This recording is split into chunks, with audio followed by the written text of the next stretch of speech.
сау бол деп па? Әңгіме айтып отырып бітіріп тастайсың, иә? Әңгіме айтатын уақыт жоқ қой, иә? Дышать не забываем дегендей ғой. Мына тақырыпты сен қалай түсіндірем деп ойланып отырмын ше. Ләңгі тақырып мынау ше.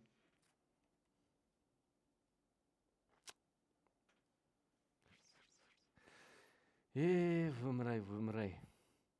Ну ладно, енді раслайық енді осымен.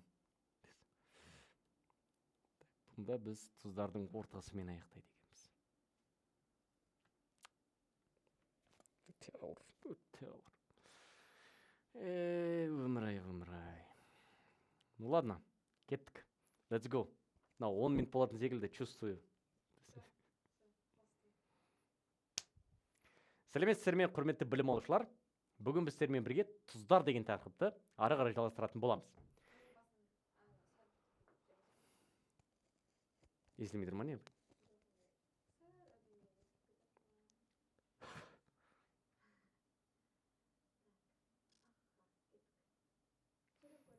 Бір, екі, үш. Нормально ма? Үрленіп отыр ма? Норм? Сәлеметсіздер ме, құрметті білім алушылар. Бүгін біз сіздермен бірге тұздар деген тақырыптың екінші бөлімін қарастыратын боламыз. Енді, ең алдымен бұл жақта тұздардың химиялық қасиеттерін қарастырайық. Ең біріншісі ол бізде нитраттардың ыдырауы. Құрметті оқушылар, нитраттардың ыдырауын біз кернеу қатары бойынша қарастырамыз. Нитраттардың ыдырауы бізде 3 топқа бөлінеді. Яғни бұл жақтағы металдарды біз 3-ке бөлеміз. Ең бірінші тобымыз ол бізде магнийге дейінгі металдар. Яғни магнийдің өзі бұл аймаққа кірмейді. Бұны біз бірінші аймақ деп алайық. Яғни магнийге дейінгі орналасқан металдар. Екінші аймақ бізде магнийден бастау алады да мысқа дейін жалғасады. Міне купрумға дейін. Бұл бізде екінші аймақ деп аталады. Және соңғы үшінші аймақ ол мыстан кейінгі аймақ, яғни мына жақта купрумнан кейінгілер, ол бізде үшінші аймақ болып есептелінеді. Енді мысалдармен қарастырып көрейік. Мысалға калий нитраты деген тұзымызды алайық. Жалпы нитраттардың бізде термиялық ыдырауы, яғни бұларды сәл қыздырсақ, бұлар ыдырай бастайды. Енді ең алдымен бұл жақта әрине калий деген металды тауып аламыз. Калий бізде бірінші аймақтың металы міне. Сондықтан бірінші аймақтың металы болғандықтан ыдырау нәтижесінде бізде нитрит деген тұз пайда болады. Яғни калийдің нитриті плюс оттегі газы. Міне жалпы осындай, құрметті оқушылар, реакция теңдеуі жүзеге асады екен. Екінші бір мысал ретінде мыс нитратын қарастырайық. Мыс нитраты бізде өте әлсіз металдардың бірі негізі кернеу қатарында, алайда мына мысымыз бізде екінші аймаққа жатып кетеді. Екінші аймақта бізде металл оксиді дейді. Яғни осы кезекте металл оксиді ол бізде купрум О болады. Осы мыстың эквивалентті оксиді бөлінеді. Плюс қосымша өнім ретінде бұл жақта қоңыр газ NO2 және де оттегі газы бөлінеді екен. Құрметті оқушылар, міне осындай айырылу реакциясы. Кез келген реакцияны жазған кезде әрине теңестіріп отырыңыздар. Және тағы да бір реакция теңдеуін көрейік енді. Мысалға күміс нитраты. Күміс бізде байқасақ енді белсенділігі өте төмен, мыстан кейінгі металға жатады, яғни мына үшінші топқа. Сондықтан бұл жақта таза металдың өзі, яғни күмістің өзі плюс NO2 газ және де оттегі газ күйінде бөлінеді екен. Міне жалпы осындай, құрметті оқушылар, бізде реакция теңдеулері бар, және бұны да біз теңестіріп жіберейік. Енді тағы да бірнеше мысалдарды қарастыратын болсақ, мысал ретінде кальцийдің нитратын алайық. Кальций NO3 екі еселенген, кальций нитраты.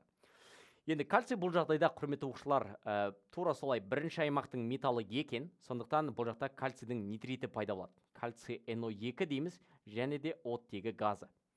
Алайда кальцийдің эквивалент екенін ұмытпаңыздар. Сондықтан мына жақта NO2-ге бізде 2 деген индекс түседі екен, және оттек газы бөлінеді. Міне осындай бізде реакция теңдеуі бар.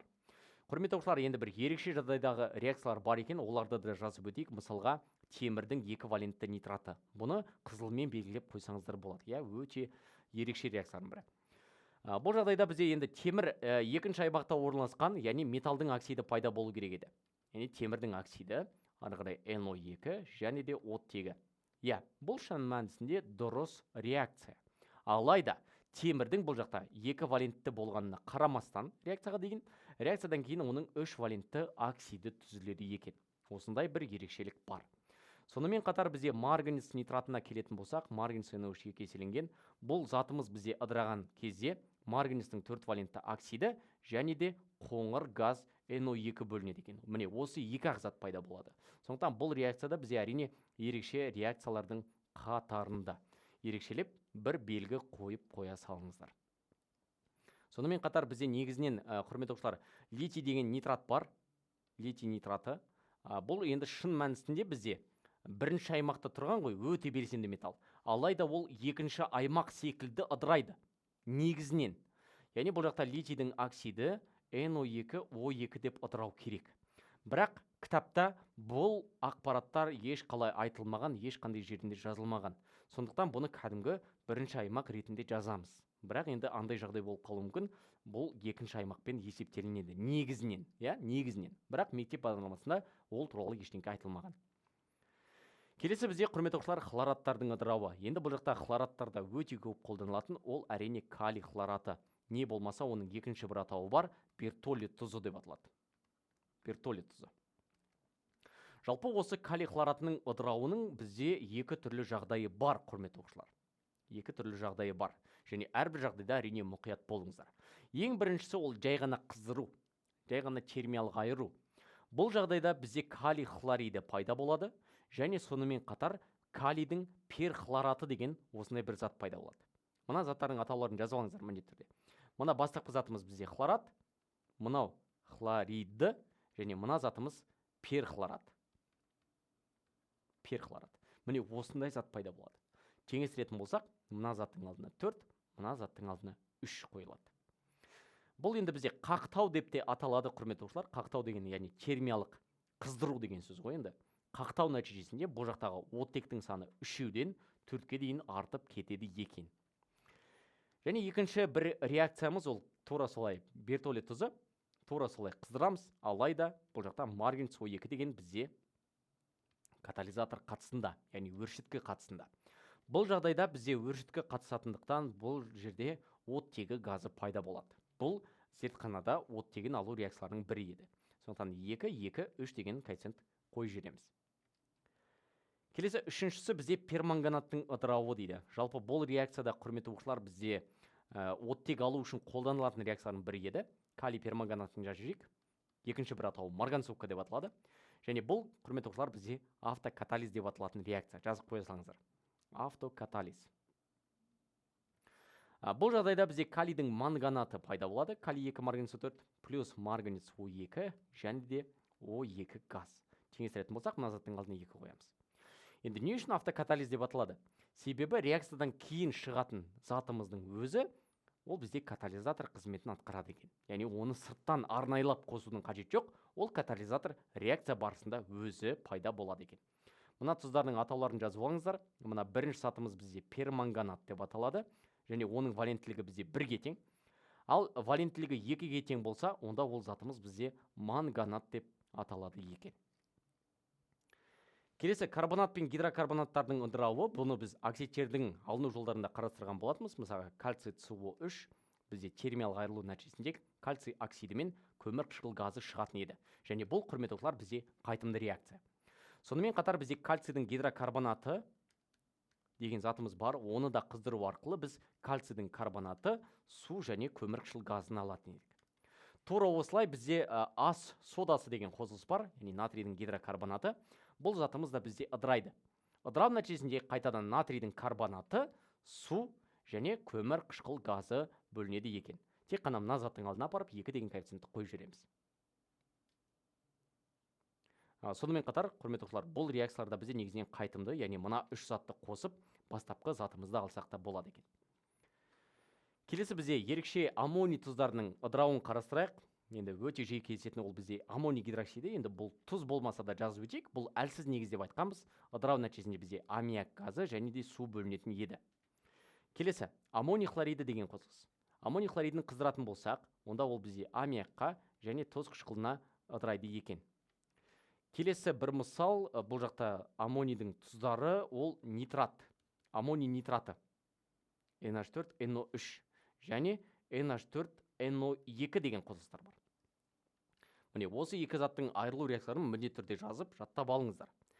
Ең бірінші реакцияда қараңыздар, бізде сутек пен оттекті көріп тұрмыз, сондықтан бұл жақта әрине суды шығарып тастаймыз. Бұл жағдайда бізде екі су шығуы мүмкін. Яғни 4 сутек қана бар, сондықтан 4 сутектің барлығы бізде жұмсалады. Плюс қосымша не нәрсе қалып қойды? Қалды бізде бұл жақта азоттар, яғни 2 азот бар екен, сондықтан N2 деп жазып қояйық. Және оттектің саны 3 еді ғой. Оның екеуі жаңағы суға кетті, демек бір оттек қалды. Сонда бізде N2O деп аталатын шаттандырғыш газ пайда болады. Шаттандырғыш газ деп қоя салайық. Екінші затымыз бізде аммонийдің нитриті деп аталады, құрметті достар. Мына зат бізде нитрит. Нитрит. Ал жоғарыдағы затымыз бізде нитрат, жазып қойыңыздар міндетті түрде. Нитрит ыдырау барысында бізде қайтадан екі суды шығарып жібереміз.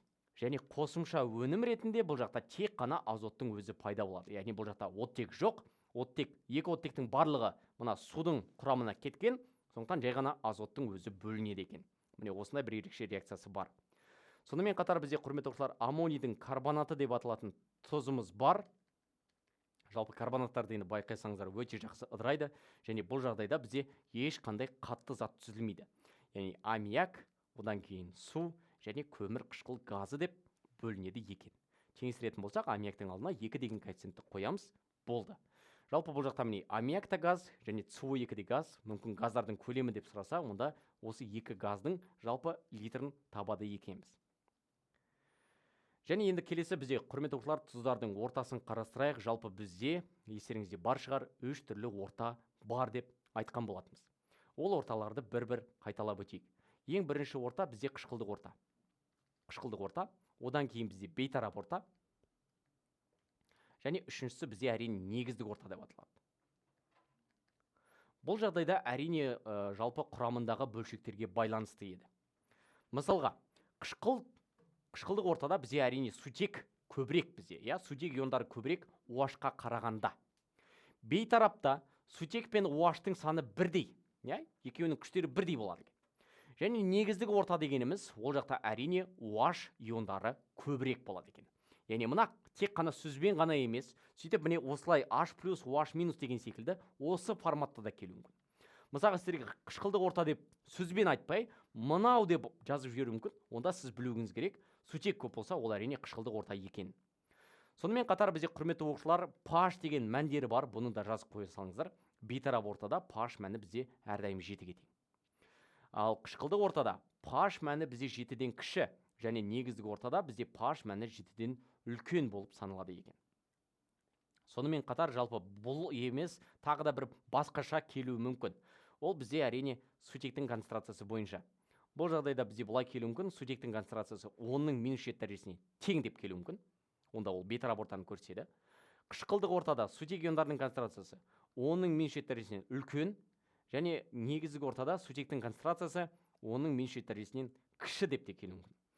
Құрметті оқушылар, бұл жай ғана қышқылдық, бейтарап және негіздік ортаның әртүрлі осылай келуі мүмкін деп жазып айтқанымыз, Яғни индикатор түстерін сұраса да, сіздерден осылай сұрап қалуы мүмкін. Енді жаңағы тұздардың анықтамасына бір көз жүгіртейік қайтадан. Тұз дегеніміз ол сілтімен, яғни негізбен қышқылдың бейтараптану өнімі. Мысалға, натрий хлориді деген тұзымызды алайық. Әрине ол бейтараптану өнімі деп айтып жатырмыз. Яғни бұл зат түзілу үшін натрий гидроксиді мен тұз қышқылы бізде өзара әрекеттескен. Сөйтіп натрий хлориді пайда болған. Енді құрметті оқушылар, қараңыздар. Мына натрий хлориді мен су пайда болды. Бұның ортасы қандай болады? Қышқылдық орта бола ма, бейтарап па, жоқ әлде негіздік па? Оны біз әрине бастапқы заттары арқылы анықтаймыз. Мысалға, натрий OH білесіздер, ол сілті. Яғни ол күшті деген сөз. Яғни ол мықты, күшті негіз. Яғни күшті негіз деп қояйық бұл жаққа. Күшті негіз. Келесі қышқылына қараймыз. Қышқылдардың да бізде күштері бар еді. Күшті қышқыл, әлсіз қышқыл деген секілді. Солардың ішінде бізде тұз қышқылы, ол әрине күшті қышқыл еді. Яғни күшті негіз және күшті қышқыл. Сонда, құрметті оқушылар, айтыңыздаршы, бұл екеуінің қайсысы күшті? Әрине, бұл екеуінің күштері бірдей, екеуі де күшті. Сондықтан мына жақтағы пайда болған затымыздың ортасы қандай болады екен? Бізде бейтарап орта болады екен. Және бейтарап дегеннің орнына басқа да сөздерді қолдануға болады. Мысалға пашы жетіге тең деп айтымыз. Немесе сутек пен уаштың концентрациялары бірдей дейміз. Немесе сутектің концентрациясы оның меншік дәрежесіне тең деп айтамыз. Көрдіңіздер ме? Осылай жалпы ортасын анықтауға болады екен. Тағы да бір затты қарастырып көрейік. Мысалға, мыс сульфаты, купрум с4. Міне, осы заттың ортасын анықтап көрейік. Онда қайтадан оның бейтараптану реакциясы арқылы түзілгенін білеміз. Сондықтан бұған бізде мыстың гидроксиді негіз түрінде және күкірт қышқылы қышқыл түрінде әрекеттеседі екен. Сол әрекеттесу нәтижесінде ғана бізде мыстың сульфаты пайда болады. Енді қарайық. Мыс гидроксиді, құрметті оқушылар, естеріңізде бар болса, тұнба еді. Тұнба болғандығы үшін біз бұны не деп айтамыз? Әрине, әлсіз негіз деп айтатын едік. Бұл әлсіз негіз дейміз. Ал H2S4 өндірістің наны деп аталатын еді. Бұл бізде күшті қышқыл. Енді сұрақ, құрметті оқушылар. Жақсы. Жалпы неден түзілгендігін тауып алдық. Бірақ мына купрум с4-тің ортасы қандай? Десе, біз қайсы мықты соның ортасы болады, құрметті оқушылар. Мысалы, бұл жақта негізіміз әлсіз болып тұр екен. Сондықтан күштірегі бізде күкірт қышқылы, яғни H2S4 бізде күшті екен. Сондықтан, құрметті оқушылар, қараңыздар, бізде кім мықты десе, әрине бізде қышқыл мықты деп айтамыз. Демек, мына заттың купрум с4-тің ортасы бізде қандай болады? Қышқылдық орта болады. Қышқылдық орта болады. Көрдіңіздер ме? Қышқылдық орта бізде басқаша тағы да қалай айтылады? Әрине бізде pH 7-тен кіші деп жазылады. Сутек концентрациясы OH-тың концентрациясынан көбірек деген секілді айтылуы да мүмкін. Құрметті оқушылар, көрдіңіздер ме? Жалпы осындай бізде орта түрлерін анықтауға болады екен. Енді сонда, құрметті оқушылар, бізде жаңағы негізі осы схеманы қолдана беріңіздер, онда тұрған ештеңке жоқ, және кез келген біз тұзды әрине анықтап алсақ болады. Яғни, егер бізде металы күшті болса, онда бізде негіздік ортаны көрсетеді екен. Бұған енді мысал ретінде натрийдің карбонатын жазсақ болады. Натрий 2CO3, немесе калий 2S деген қосылыстар бізде металы күштірек, қышқылы әлсіздеу болып тұр. Қышқылдық орта десек, керісінше негізі әлсіз, бірақ қышқыл қалдығы күшті болу керек. Мысалға, купрум бізде тұнба, ал с4 күшті деген секілді. Тағы да бір мысал ретінде аммоний хлоридін қарастыруға болады. Бейтарап орта десе, бізде екеуі де күшті болу керек, немесе екеуі де әлсіз болу керек. Екеуі де әлсіз болатын мысалға, бізде алюминийдің сульфиді жатады, құрметті оқушылар. Мысалы, қарайық, алюминий сульфидін бейтараптау реакциясы деп қарастырып көрейік. Онда бізде алюминийдің гидроксиді және H2S деп жазатын едік, Енді бұл екеуінің күштерін салыстырайық. Алюминий гидроксиді бізде тұнба еді, сондықтан ол бізде әлсіз негіз. Әлсіз негіз. Ал H2S шіріген жұмыртқаның иісі бар, әлсіз қышқыл. Яғни байқайтын болсақ, екеуінің арасында кім күшті деген сұрақ қоясыздар ғой? Кім күшті? Екеуі де әлсіз. Екеуінің күші тең. Сондықтан бұл жақта ортасы қандай болады екен? Бейтарап болады екен. Құрметті оқушылар, екеуі де бейтарап орта болады. Көрдіңіздер ме? Жалпы осылай міне ортасын анықтауға болады. Тағы да бір соңғы мысалды қарастырайық, құрметті оқушылар. Ол бізде кальцийдің карбонаты болсын. Кальций CO3. Қайтадан біз бұны бейтараптану реакциясының өнім ретінде қарастырамыз. Яғни бұл жағдайда бізде кальцийдің гидроксиді және H2CO3 деп қарастырамыз. Кальций бізде аз еритін еді, бірақ соған қарамастан біз оны сілті, яғни күштіге жатқызамыз. Күшті негіз дейміз. H2CO3 өздігінен ыдырап кете беретін әлсіз қышқыл. Енді қандай сұрақ қоямыз, құрметті оқушылар? Әрине, кім күшті деген сұрақты қоямыз. Бұл жақта бізде күштісі негіз күшті болып тұр, Негіз күшті болып тұр. Сондықтан бұлда негіздік орта болу керек еді. Бірақ негіздік орта болмайды. Неге болмайды? Себебі, құрметті оқушылар, кальций карбонаты бізде тұнба. Сондықтан кез келген тұнба, ол бізде қандай ортаны көрсетеді? Бейтарап орта көрсетеді. Ол қышқылдық та, негіздік те қасиетті көрсетпейді, бейтарап ортаны көрсетеді. Міне осымен, құрметті оқушылар, біздің екінші бөлім өз мәресіне жетті. Міндетті түрде әлсіз негіздер, күшті негіздер, сонымен қатар әлсіз қышқылдар мен күшті қышқылдарды бір қайталап алыңыздар. Ендеше келесі бөлімде кездескенше сізді үшінші бөлімде күтемін.